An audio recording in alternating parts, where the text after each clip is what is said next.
إنا أنزلنا عليك الكتاب للناس بالحق فمن اهتدى فلنفسه ومن ضل فإنما يضل عليها وما أنت عليهم بوكيل. الله يتوفى الأنفس حين موتها والتي لم تمت في منامها فيمسك التي قضى عليها الموت ويرسل الأخرى إلى أجل مسمى إن في ذلك لآيات لقوم يتفكرون. أم اتخذوا من دون الله شفعاء قل أولو كانوا لا يملكون شيئا ولا يعقلون قل لله الشفاعة جميعا له ملك السماوات والأرض ثم إليه ترجعون. وإذا ذكر الله وحده اشمأزت قلوب الذين لا يؤمنون بالآخرة وإذا ذكر الذين من دونه إذا هم يستبشرون. قل اللهم فاطر السماوات والأرض عالم الغيب والشهادة أنت تحكم بين عبادك فيما كانوا فيه يختلفون. ولو أن للذين ظلموا ما في الأرض جميعا ومثله معه لافتدوا به من سوء العذاب يوم القيامة وبدا لهم من الله ما لم يكونوا يحتسبون. وبدا لهم سيئات ما كسبوا وحاق بهم ما كانوا به يستهزئون. فإذا مس الإنسان ضر دعانا ثم إذا خولناه نعمة منا قال إنما أوتيته على علم بل هي فتنة ولكن أكثرهم لا يعلمون.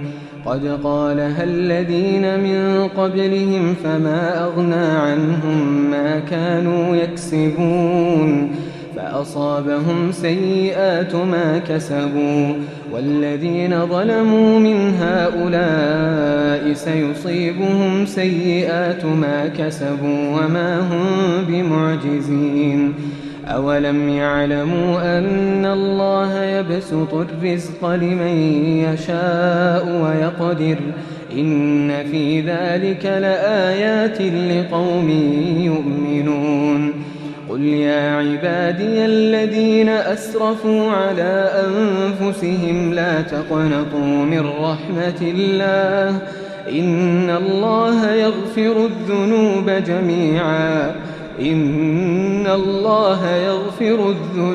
جميعا إنه هو الغفور الرحيم. وأنيبوا إلى ربكم وأسلموا له من قبل أن يأتيكم العذاب ثم لا تنصرون. واتبعوا أحسن ما أنزل إليكم من ربكم من قبل أن يأتيكم العذاب بغتة وأنتم لا تشعرون. أن تقول نفس يا حسرة على ما فرطت في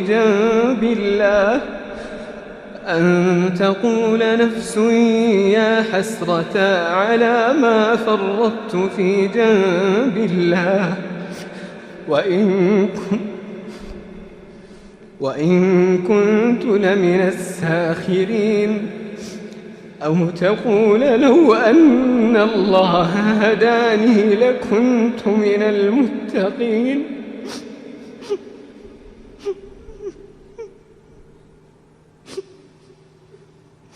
أو تقول لو أن الله هداني لكنت من المتقين. أو تقول حين ترى العذاب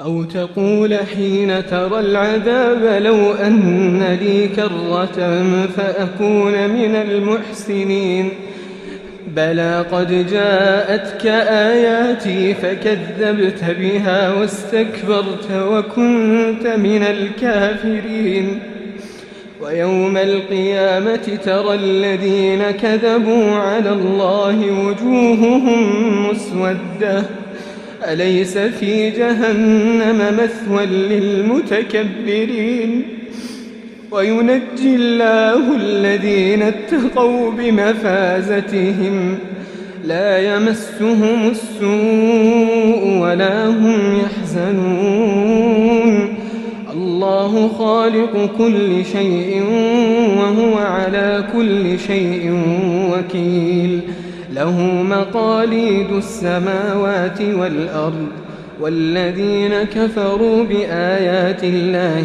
أولئك هم الخاسرون قل أفغير الله تأمروني أعبد أيها الجاهلون ولقد أوحي إليك وإلى الذين من قبلك لئن أشركت ليحبطن عملك ولتكونن من الخاسرين بل الله فاعبد وكن من الشاكرين وما قدروا الله حق قدره والأرض جميعا قبضته يوم القيامة والسماوات مطويات بيمينه سبحانه وتعالى عما يشركون ونفخ في الصور فصعق من في السماوات ومن في الأرض إلا من شاء الله ثم نفخ فيه أخرى فإذا هم قيام ينظرون وأشرقت الأرض بنور ربها ووضع الكتاب وجيء بالنبيين والشهداء وقضي بينهم بالحق وهم لا يظلمون ووفيت كل نفس ما عملت وهو أعلم بما يفعلون وسيق الذين كفروا إلى جهنم زمرا حتى إذا جاءوها فتحت أبوابها وقال لهم خزنتها ألم يأتكم رسل منكم يتلون عليكم آيات ربكم وينذرونكم لقاء يومكم هذا قالوا بلى ولكن حقت كلمة العذاب على الكافرين قيل ادخلوا أبواب جهنم خالدين فيها فبئس مثوى المتكبرين وسيق الذين اتقوا ربهم إلى الجنة زمرا حتى إذا جاءوها وفتحت أبوابها وقال لهم خزنتها سلام عليكم طبتم فادخلوها خالدين وقالوا الحمد لله الذي صدقنا وعده وأورثنا الأرض نتبوأ من الجنة حيث نشاء فنعم أجر العاملين وترى الملائكة حافين من حول العرش يسبحون بحمد ربهم وقضي بينهم بالحق وقيل الحمد لله رب العالمين.